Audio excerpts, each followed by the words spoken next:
You're listening to Bodhi Light Tales, the podcast for mindful people on the go. Hi, this is Miao Guang. Today's Bodhi Light Tales is The Wooden Bowl. Once upon a time, there lived an old man who was confined to bed by sickness. His youngest son, Andrew, took daily care of him. He would deliver his meals to his bedside every day. Being old and fragile, the old man's hands would always shake uncontrollably.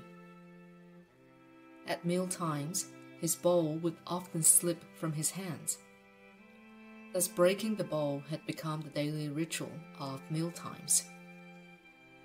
Eventually, Andrew became most impatient and angry with his father for always breaking bowls whenever he ate.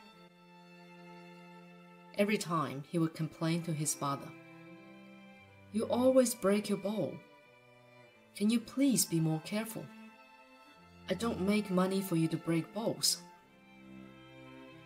Feeling immensely frustrated, Andrew thought, "I can't let this keep happening. I must do something about this."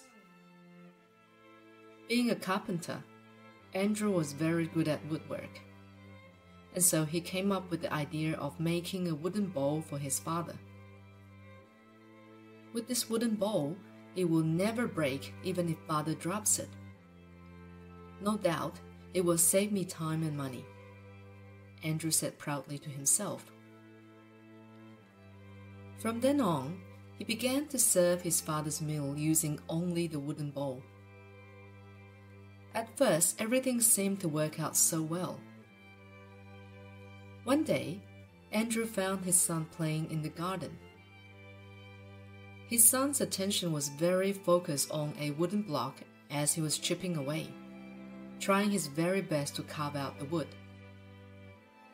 Curious, Andrew asked his son, "What are you doing, my son? What are you carving?" "I am trying to make a wooden bowl," his son replied. Taken aback, Andrew asked, "A wooden bowl? Why do you need a wooden bowl?" "The bowl is for you, father. When you grow old, I will serve your meals only with this wooden bowl, and so like Grandpa, you will not break it." Feeling much surprised and ashamed, Andrew realized that whatever he did, his son would seek to follow. He realized he was setting an example for his son. If he treated his own father as he did, then his son would certainly treat him in the same way in the future. This story highlights the following scenario. In any hospital, the children's ward is often busy with parents visiting their children.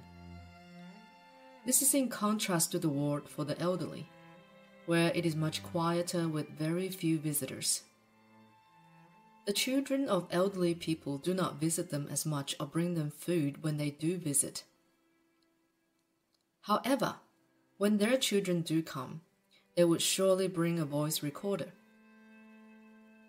Upon the last breath, their children would often demand of them their share of their inheritance due from their parents.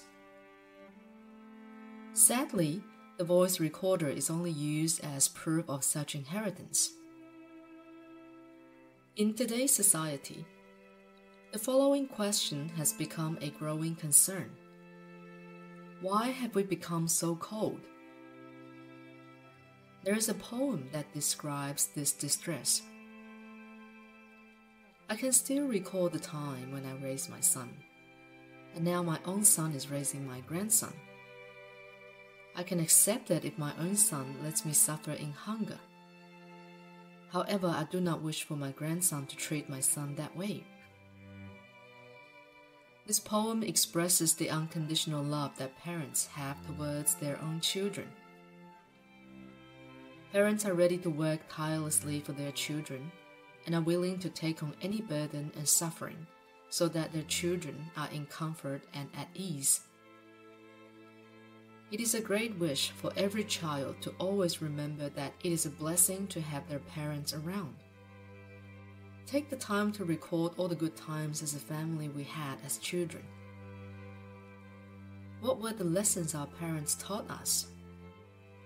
What did we learn from them?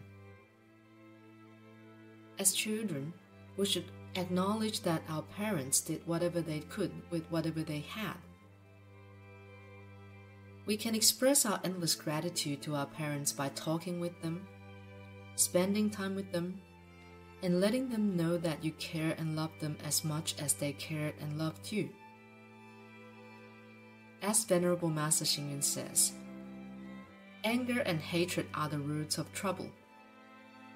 Gratitude and contentment are the sources of happiness. This is Miao Guang.